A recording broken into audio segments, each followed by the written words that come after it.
உலகம் முழுக்க பல மொழிகள்ல பல திரைப்படங்கள் வெளியாகுது. பல திரைப்படங்கள் நம்மளை சிரிக்க வைக்கும், சில படங்கள் நம்மளை பயமுறுத்தும். ஆனா ஒரு சில திரைப்படம் மட்டும் உண்மை சம்பவத்தை அடிப்படையாக கொண்டு எடுக்கப்பட்டதுன்னு சொல்லும் போது நமக்கு ஆர்வமும் பயமும் சேர்ந்து வரும். நாம பல பேர் அனபெல்லா படம் பார்த்திருப்போம். ஆனா அந்த படத்துக்கு பின்னாடி இருக்கிற ஒரு உண்மை சம்பவத்தை பத்தி தான் நாம இந்த வீடியோல பார்க்க போறோம். முழுசா நம்ம வீடியோ பார்க்கறதுக்கு முன்னாடி நம்ம சேனலை சப்ஸ்கிரைப் பண்ணிடுங்க. வாங்க வீடியோக்குள்ள போலாம். அனபெல்லா டால் கேஸ் ஒரு சாதாரண பொம்மை தானாக நகருது.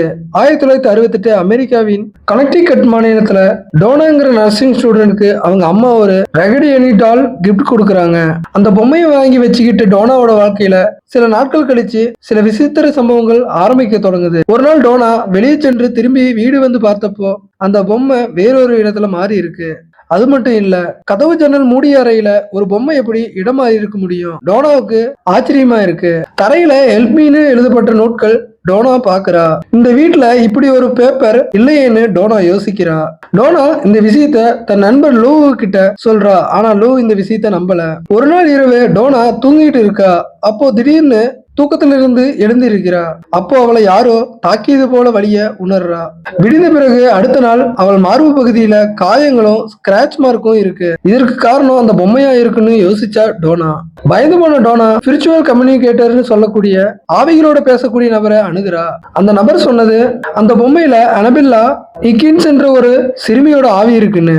அதை கேட்ட டோனா அது ஒரு குழந்தை ஆவி தானே, தீங்கு செய்யாதுன்னு நினைச்சு அவளோடவே வைத்துக்கலான்னு நினைச்சா டோனா. அந்த பொம்மைக்கு இரக்கம் காட்டினா. ஆனா அதுவே பின்னாடி பெரிய தவறா மாறுது. திடீர்னு இரவு நேரத்துல விசித்திர சத்தம், யாரு நடப்பது போல உணர்வு, பொருட்கள் தானாக நகர்வதும் வீட்டுல யாரோ இருக்கிறது போலவும் உணர்வு டோனாவுக்கு வருது. அதற்கு பிறகு டோனாவின் நண்பர் லூ மீது திடீர்னு தாக்குதல் நடந்ததா சொல்லப்படுது. டோனாவும் அவரோட நண்பரும் எட் வாரன், லாரின் வாரன் ரெண்டு பேரை உதவிக்கு அழைச்சு வராங்க. அவங்க இந்த கேஸ பார்த்ததும் ஒரு முக்கியமான விஷயத்த சொல்றாங்க.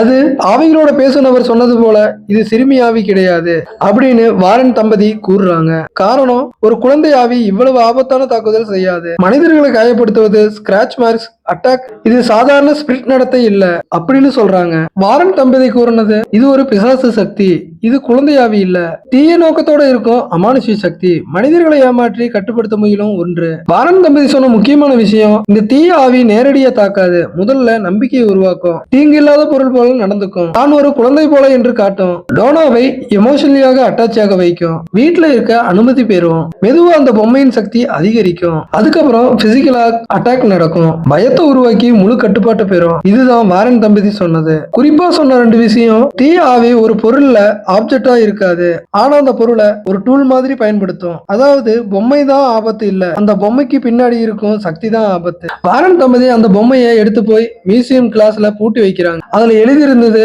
To not open. இந்த சம்பவத்தை அடிப்படையா வச்சு 2014 அனபெல்லா மற்றும் 2019 அனபெல்லா கம்ஸ் ஹோம் அப்படின்னு திரைப்படங்கள் வெளியானது. அனபெல்லா ஒரு பொம்மை மட்டும் இல்ல, உலகின் மிகவும் பயங்கரமான மர்மங்கள்ல ஒண்ணு. இந்த மாதிரி இன்ட்ரெஸ்டிங்கான டாபிக் தெரிஞ்சுக்க நம்ம சேனலை மறக்காம சப்ஸ்கிரைப் பண்ணிடுங்க.